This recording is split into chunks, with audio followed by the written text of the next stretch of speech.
You know, couple. I don't have a lot to say, but I do just want to acknowledge the fact that I lived in Tennessee, and boy, did we grieve with you guys when stuff happened. What happened in Newtown and Sandy Hook, and broke my heart. We drove through there today, and it broke my heart a little bit more. And I just, it's so impossible, I think, to deny that the world is just a broken place. There's something wrong here.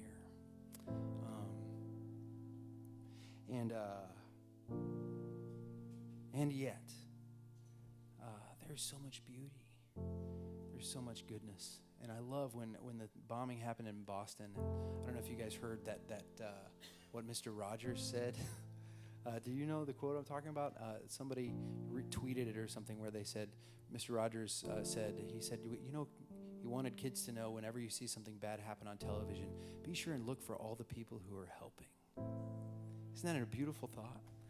That yes, there is darkness in the world, but there is something so much stronger than that darkness, right?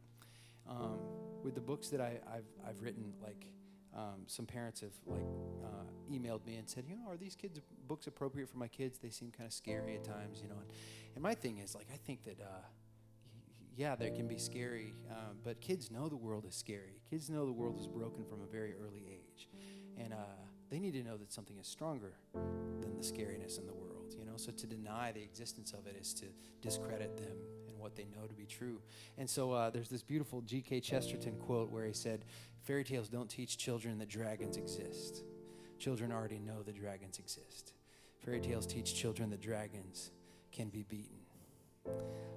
And so here we are telling this true, tall tale of the coming of Christ into the world. This story that seems so good that it's almost like it's too good not to be true.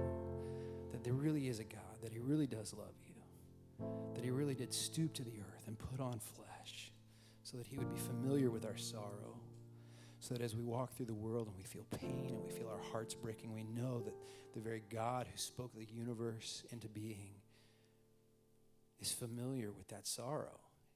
There's communion in it, right? And so I guess the older that I get, the more I look out I see the darkness in the world, but I acknowledge that there's so much beauty too.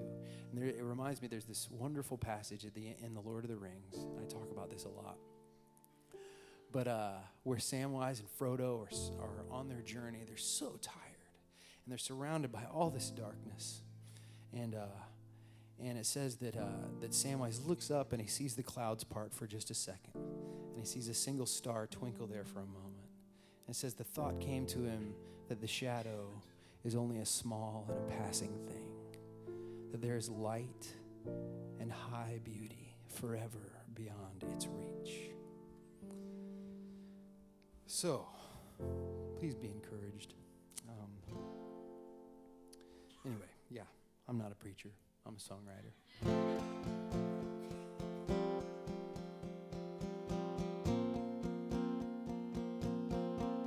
After the last tear falls, after the last secret's told, after the last bullet tears through flesh and bone, after the last child starves and the last girl walks the boulevard, after the last year that's just too hard, there is love, love, love, love. There is love, love, love, love. There is love. After the last disgrace, after the last lie to save some face, after the last brutal jab from a poisoned tongue, after the last dirty politician, after the